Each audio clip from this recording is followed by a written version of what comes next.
My horses and I are taking a journey thousands of miles long across the United States. Along the way, I'm exploring tons of incredible places, meeting lots of amazing people, and experiencing the adventure of a lifetime. All three of my horses are Mustangs. They were all born in the desert. Through this, my three horses are going to show the world that Mustangs absolutely are worth adopting, that they absolutely have a place. All right, guys, happy Memorial Day. It is the beginning of the week, and a big thanks to all of our troops, everyone, both past and present, who has served to protect our freedoms in this country. You guys are amazing. Speaking of which, I'm currently riding the Mason-Dixon line. The Mason-Dixon line was actually drawn by two surveyors sent by King George II, and that was Charles Mason and Jeremiah Dixon. And it's just the dividing line between Pennsylvania and what is now Maryland. And later on, it kind of just became a division in namesake more than an actual dividing line between the Confederacy and the Union during the Civil War.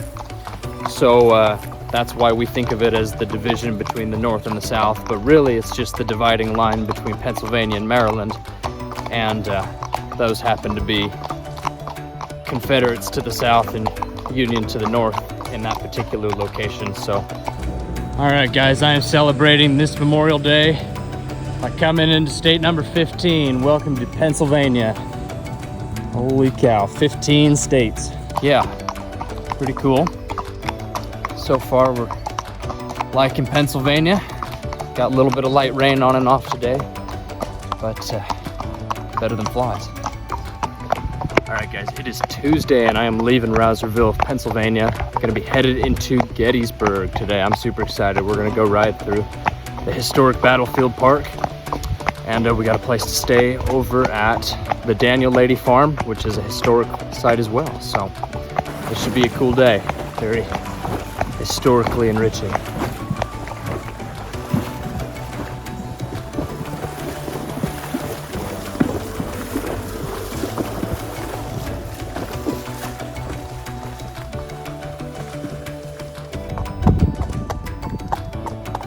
Riding through some apple orchards. That's a good sized snake.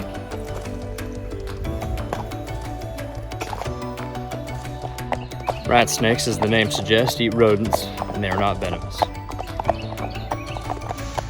Okay, guys, we have entered Gettysburg National Military Park, the site of probably the most famous battle to go down in American soil.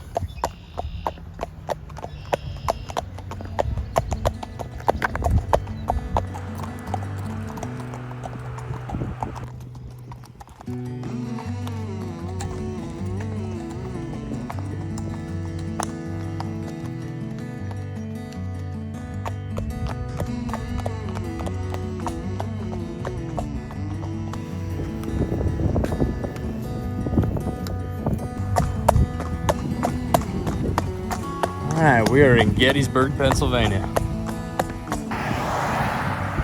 All right, we are coming into the Daniel Lady Farm, historic farm from back in the Civil War. It was used as a Confederate hospital.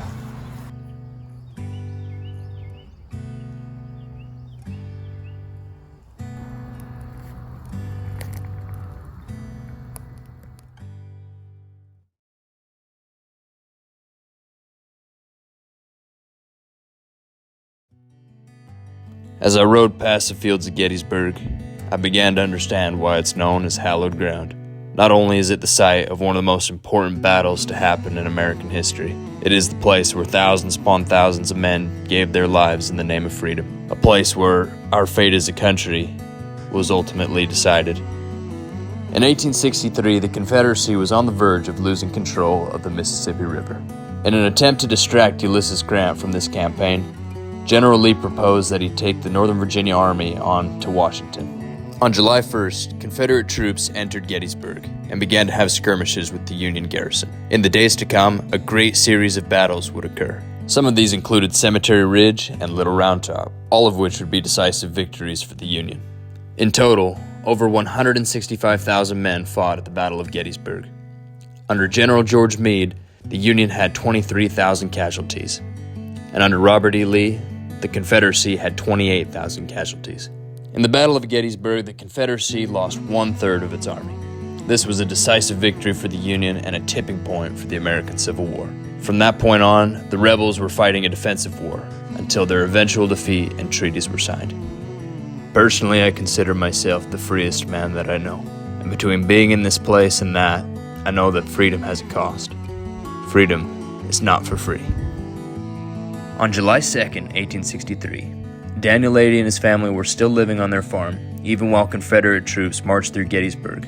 Major General Edward Johnson and the 2nd Confederate Corps would come to occupy the property, to stage the engagements that would come to be known as Culp's Hill. The farm would become a major field hospital for the Confederates, the barn being used to treat lower-ranking soldiers, and the house is where they would treat the officers. And this was originally the formal parlor of the house. It was the nicest room where the guests were greeted and parties would take place. But then this was chosen for surgery because of the 2 large windows, which provide the most natural light to do operations. They're also good for ventilation because they're using ether and chloroform to kind of subdue their patients while they operate, and you want the patient to go to sleep, not the doctor. Thanks to Chris, I got an incredible insight into a little bit of what it was like to be a wounded soldier at the Battle of Gettysburg. He filled me in on some of the medical practices at the time, and let's just say it made me grateful for the blessings that we have today. Just go take a look at some of the floorboards of the Daniel Lady house. Now, being that this was a surgical room, most of the dark spots that you see on the floor are actually blood stains. There's one particular over here that people find pretty fascinating, and it's these 4 circles, which have a very distinct outline of knuckles, where they believe a soldier was leaned up against this wall and he was rested there while blood poured under his fingers. Triage in the Civil War was the opposite of what it is today. So they would take the least injured cases first because they had the best chance of saving them. Oh, yeah. So if you were shot in the gut or the head, you would have to wait till last. So while the men are being taken out of triage into the surgery room, this poor fellow was just sitting here on the floor. What you can see with the light on is even not quite as macabre as what you can see with the light off. Oh, yeah. And those are all of the white marks from where someone was cleaning it up. Oh, jeez. Yeah. So under the Yeah, you black couldn't light- even see that, Right, but it's we like have no drug idea. all over the floorboards, isn't it? It is. And That's this wild. room, with as much light as there is in the daytime, it's kind of hard to see, Yeah. but it is just absolutely solid. Oh my gosh. Because like I said, this was surgery. Yeah. So it follows the whole floor. And that's one of those things, we've had forensic detectives in here before. They've kind of figured out what they thought some of the stains were from. We had a homicide detective in here. The Niagara Falls Police Department was here in the 1990s. They tested our house and the Shriver house in town, and both came back positive for blood. So we know that that is exactly what it is. Wow. So, yeah. So these engravings are left by soldiers. Do you know anything about them? All we know is what we've been able to figure out from the initials. The top one, BAR, that's Private Benjamin Roberts of the 23rd Virginia, who was wounded here, then captured at Spotsylvania. But he actually came back.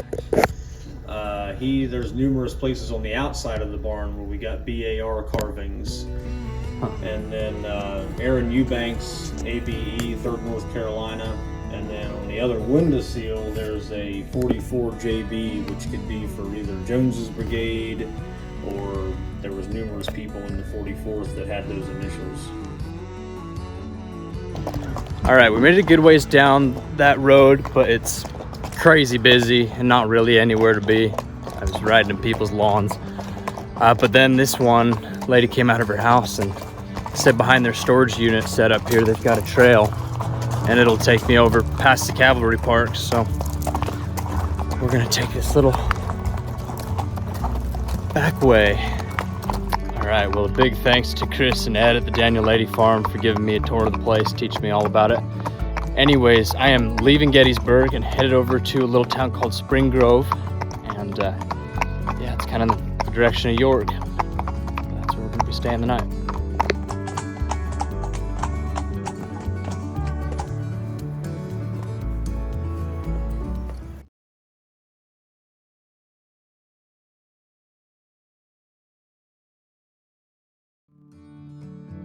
All right, guys, I am just south of York, Pennsylvania today. We're gonna be headed over past Red Lion to a little place called Bittersville. Got someone to stay with out there. And yeah, we've got some beautiful weather here the rest of the week, it looks like. So we got a 24-mile day, a little bit longer, but that's all right. Well, guys, so far Pennsylvania is pretty cool. All the corn is coming up in the fields and all the wheat and barley and other stuff. So it's really beautiful. And there's a lot of people, a lot of cars driving around, but luckily most of these folks are pretty darn courteous about driving around us. All right, it is Friday and I am in Windsor Township, Pennsylvania. And I'm gonna be headed across the Susquehanna River today. So we've got a big old 1 mile long bridge. It's gonna be one of the longest bridges of the whole trip. And yeah, it's got a little sidewalk, but it's pretty tight. So we'll see how that one goes. Should be okay. But yeah, we'll see when we get there. Anyways, I'm looking to stay in Lindsville out by Lancaster today, but we don't have anybody yet, so we'll see what comes in. Or if we can find somebody. Okay, we're going through the little town of East Prospect.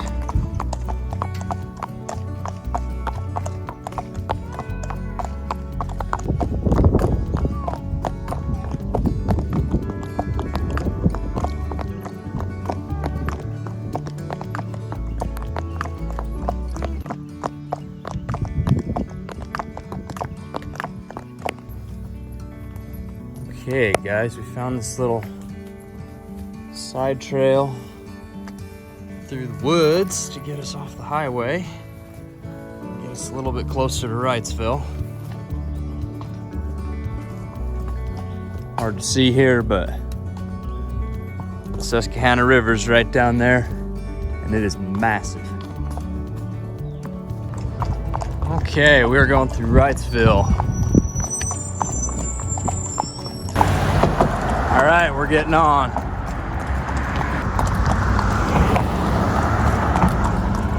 There it is. That's a big river.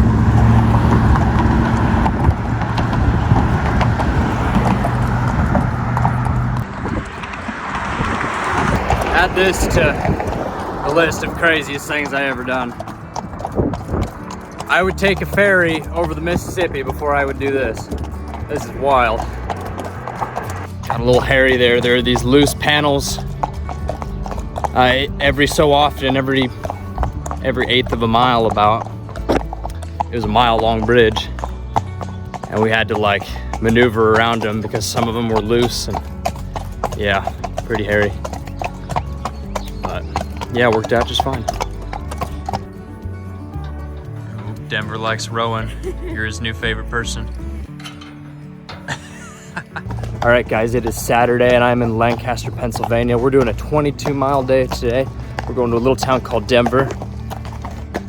And I think it's been one of our highest mileage weeks of the entire trip. I got to total it up and I'll let you guys know in a second. But yeah, we've gone 6 days and it's been a trek. So we're ready for a day off. But big thanks to everyone who's helped out so far.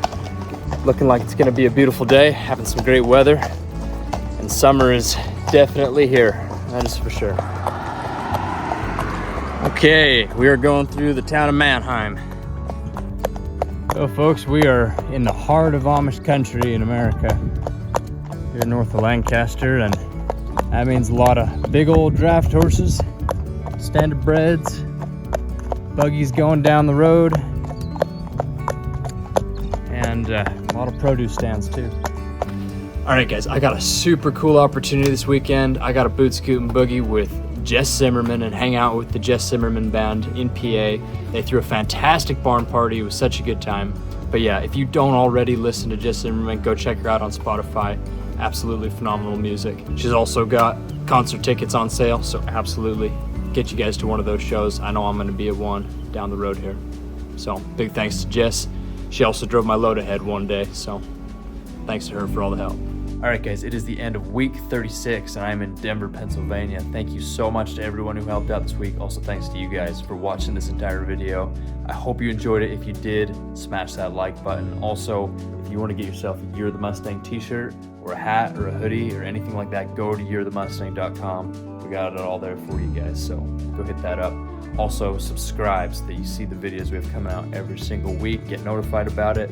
It's an adventure every week, so come join us. Until the next one, adios.